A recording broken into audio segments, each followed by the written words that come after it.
On the steps of San Francisco City Hall, there were enthusiastic cheers from a crowd of same-sex marriage supporters.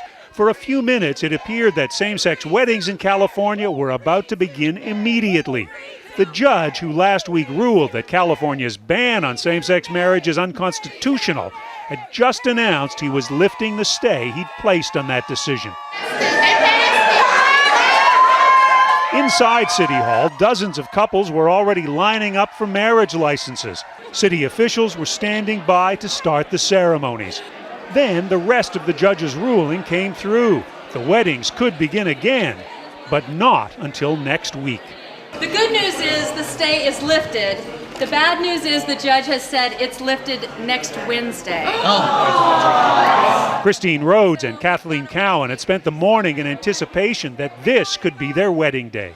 So is this good news or bad news? It's mixed. I mean, we're so happy to hear that it's lifted, and we will absolutely be back here next week, but it's tough just to have our hopes so high and then dashed a little bit. The delay gives opponents of same-sex marriage time to appeal. I am optimistic that this decision will be overruled, probably by the Supreme Court, if not by the American people. Polls show a majority of Americans are opposed to same-sex marriage, and after 18,000 such marriages in California 2 years ago, the state's voters approved Proposition 8, banning same-sex marriage. Still, both Republican Governor Arnold Schwarzenegger and Democratic Attorney General Jerry Brown say gay couples should have the right to marry.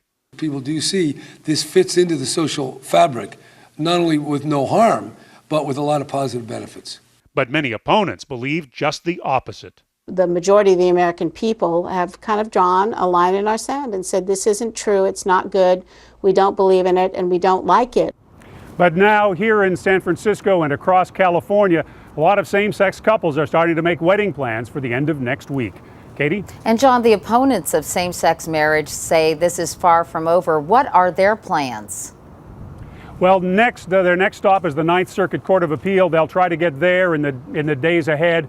And then failing an answer there, they're going to try to go all the way to the Supreme Court. A lot of wedding plans here will be depending on those courts' decisions. Katie? All right, John Blackstone in San Francisco. John, thanks very much.